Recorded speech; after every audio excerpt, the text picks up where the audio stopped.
Olá pessoal, retornando, infelizmente houve uma interrupção na gravação por uma interferência externa e infelizmente tive que parar, mas voltamos. Então nós estávamos lendo, nós estávamos falando sobre os limites, né? O teu limite, o limite que o mundo tem, que é apenas o cérebro dele, e nós que somos cristãos temos o nosso limite e temos o limite de Deus. Nós navegamos pelas decisões soberanas do Senhor. Mas muitas vezes nós encontramos cristãos realmente que estão em situações muito delicadas por não conseguirem navegar pela palavra e na força da palavra do Senhor na hora de tomar decisões. Na hora em que ele é obrigado a raciocinar pela lógica e pelo sobrenatural. E é o que nós vamos ver lendo em Paulo, em 2 Coríntios, capítulo 10, segunda carta de Paulo aos Coríntios, no verso 4, que diz: as armas com as quais lutamos não são humanas. Esse é o primeiro diferencial da nossa vida cristã.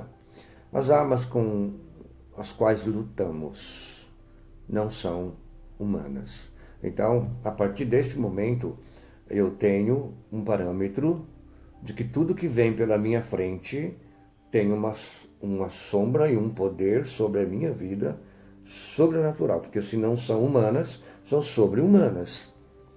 E nós temos dois tipos de ser humano: um homem natural, o homem que vive pelo seu limite, e o homem sobrenatural, que Paulo também vai tratar em suas cartas.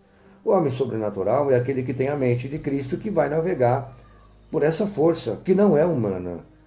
Por isso que nós vemos muitos cristãos padecendo horrores na vida cristã. Não atingem um patamar satisfatório de vida cristã, justamente por não usar essas armas que não são humanas, não são nossas. Estão em nós pelo poder do Espírito Santo.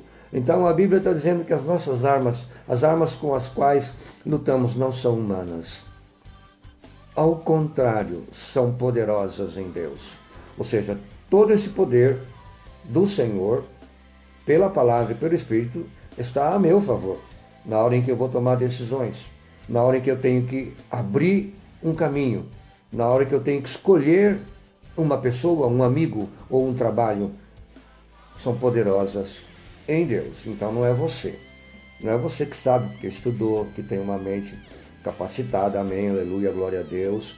Mas é aquele que te chamou, que está sobre você para poder te abençoar e te orientar. As armas não são humanas, são poderosas em Deus. Com um terceiro detalhe: para destruir todas as formas de fortaleza. A palavra diz para destruir fortalezas. Que fortalezas? Primeira, você. Sua teimosia, sua arrogância, sua soberba. Se você for por intermédio dessas fortalezas suas, você está numa roubada. Porque o ser humano, você sabe, a Bíblia diz que nosso coração é perversamente enganoso. Então, se você vai na tua força, acabou. Você realmente vai atingir um patamar, mas aqui na terra. As suas vitórias não serão espirituais, sobrenaturais, porque são fortalezas humanas. Para destruir fortalezas, diz que as nossas forças estão à nossa disposição. Para destruir inimigos, para destruir demônios, para destruir circunstâncias onde nós nos localizamos muitas vezes, cercados de problemas, cercados de situações que a nossa mente, muitas vezes confusa, não consegue enxergar, não consegue perceber. Então, as nossas armas celestiais entram em ação, porque são poderosas em Deus para destruir tudo aquilo que te persegue, tudo aquilo que te incomoda, tudo aquilo que tira a sua alegria, a sua felicidade. Então é importante que você entenda esta palavra aqui. Vou repetir: as armas com as quais lutamos não são humanas. Por isso você foi chamado. Você foi chamado para ser um diferencial. Você foi chamado para ser esteio, para ser coluna, para ser telhado, para ser piso de arrimo. Você foi chamado para ter esse segundo limite, o teu limite, mais os ilimitados poderes do Senhor na tua vida para resolver soluções. Por exemplo, você vê Judas. Judas, ele esperava um Jesus montado num cavalo branco, um grande general, que viria para destruir os poderes romanos. Quando ele descobre que aquele general não existe, mas existe um Deus que se vestiu de homem para ensinar o amor do Pai, e implantar no coração o reino. Ele não entendeu esse reino, ele queria um reino físico, ele estava no seu limite. Como ele não entendeu as forças sobrenaturais que estavam a seu dispor, ele deu cabo à sua vida, ele se frustrou, ele se decepcionou e ele foi realmente para o inferno. Então percebe que às vezes o nosso limite vai sobrepujar aquilo que deveria ser dominado por nós. E nós perdemos. O rei Saul também. O rei Saul, quando ele perdeu a graça do Senhor, ele estava desgraçado por abandonar os propósitos do Senhor na obediência, ele também deu cabo da sua vida. Por quê? Porque ele não conseguiu entender que ele estava debaixo de um poder sobrenatural e a este poder ele deveria se submeter. Ele deu cabo à sua vida. Por exemplo, você vê Jesus. Olha Jesus no capítulo 4 de Mateus, quando ali diz que depois de 40 dias de jejum, ele não comeu nada. Naquele momento, Jesus estava no limite dele ou no limite sobrenatural? Porque Satanás veio, atazanou a vida dele, e assim que o diabo faz, todas as vezes em que você está numa situação crítica, você está pressionado, toda vez em que você se encontra, às vezes, num beco sem saída, ele entra. Ele entra para te oferecer ajuda. Ele entra no seu limite. Ele entra na sua consciência para te induzir ao erro. Naquele momento ali, Jesus, então, naquele local do deserto, ele tem um embate. Por 3 vezes ele cita a palavra do Senhor. Ele não estava no limite dele. Ele estava no sobrenatural de Deus. Ele estava guardado porque ele tinha um propósito no coração dele, na mente dele, de subir aquela cruz por você e por mim. O que aconteceu depois das 3 tentativas? O diabo foi embora. O que vieram com eles? Com ele, os anjos, e o serviram. Dá para você perceber essa atmosfera com que muitas vezes nós nos colocamos? A nossa batalha é plenamente espiritual. A partir do momento em que você tem esse conhecimento, você concebe a ideia da salvação, você entra numa batalha espiritual. Só que essas batalhas espirituais são Deus, é de Deus. É Deus quem vai lutar por você. E tem um outro momento em que Jesus, ele está no limite dele, no Getsemane, no Jardim das Oliveiras, em que ele está ali prestes a ser preso. E ele está agoniado, a Bíblia diz que ele está em pavor. Estou falando que naquele momento a carne falou alto com ele. É nesse momento que eu quero que você pense em você se colocar. A carne vai te fustigar para que você se precipite nas decisões, no seu limite. E Jesus disse assim, minha alma está agoniada. Pai, se for possível, afasta de mim esse cálice. O que é que Jesus estava querendo dizer ao Pai? Eu não quero enfrentar essa cruz. Eu estou apavorado. E Jesus estava no limite dele. Já pensou se Jesus toma aquela decisão no limite dele, da agonia dele? Nós somos pequenininhos, Jesus homem, Jesus ser humano, ele venceu todas as batalhas como humano, porque senão não teria validade a morte dele na cruz. Ele não se apegou à divindade, ele era Deus, mas não se apegou à divindade, ele dependia do Pai. Em seguida, então, lhe disse, todavia, faça-se a tua vontade. Ele anulou o limite dele e deitou-se à sombra dos limites de Deus. O que aconteceu com ele depois? Outra vez vieram os anjos e o serviram. Você percebe como Deus está nos cercando, como Deus tem poder para nós, como Ele espera que num determinado momento você peça ajuda a Ele e não dependa de você. Deus espera e Ele coloca todo um regimento celestial, um exército de anjos para te servir, para te confortar. Jesus foi confortado nesse momento aí. E Ele foi. Ele subiu, assumiu a tua cruz, padeceu, sofreu a agonia do abandono, porque Ele se depositou nos propósitos e nos limites de Deus. Então são vários outros exemplos que nós poderíamos tratar. Mas eu queria fechar em 1 Samuel, desculpe, muita gente comete esse mesmo engano. É 1 Samuel, primeiro livro de Samuel, né? Nós estamos falando de livro, não de cartas. Então, o primeiro livro de Samuel, o capítulo 1, nós vamos encontrar Ana numa agonia, num limite tremendo. Ela estava estafada, ela estava cansada, ela estava não desanimada, mas perplexa com aquela situação de querer ter um filho e não conseguia. No limite dela, ela já tinha desistido, vamos dizer assim, porque ela não conseguia engravidar, ela era estéril. Ela estava no limite dela, humano. E como é que ela fez?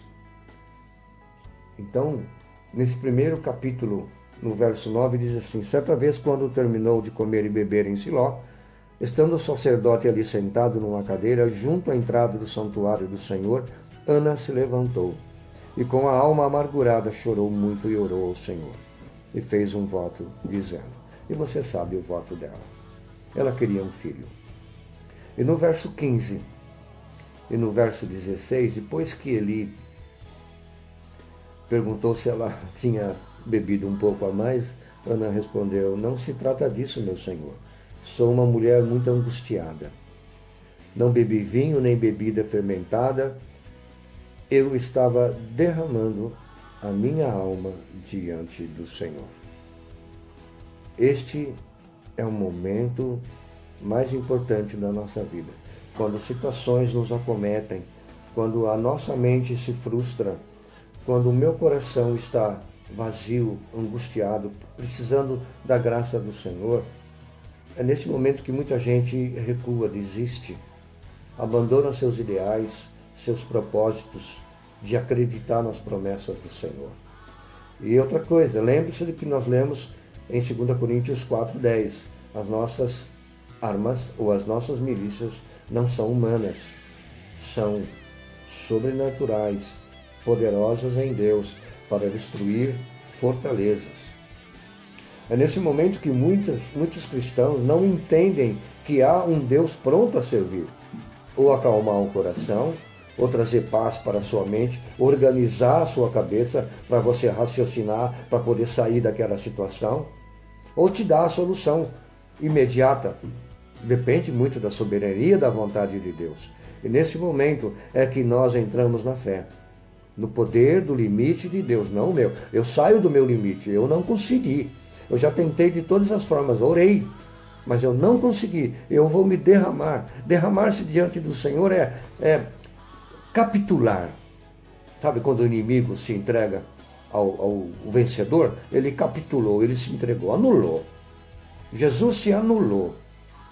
Jesus se esvaziou de si.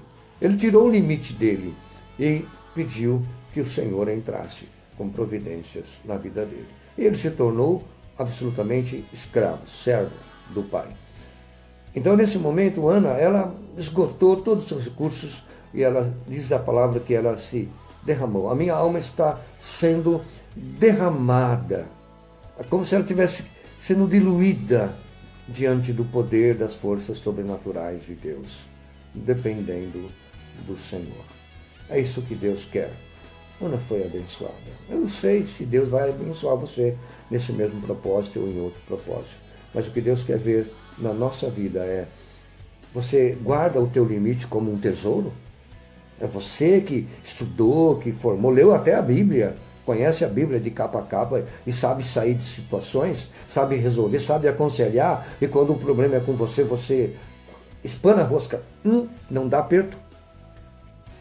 Mas se você precisa de Deus, você tem que fazer como Jesus fez, como Ana nos ensina nesse momento aqui.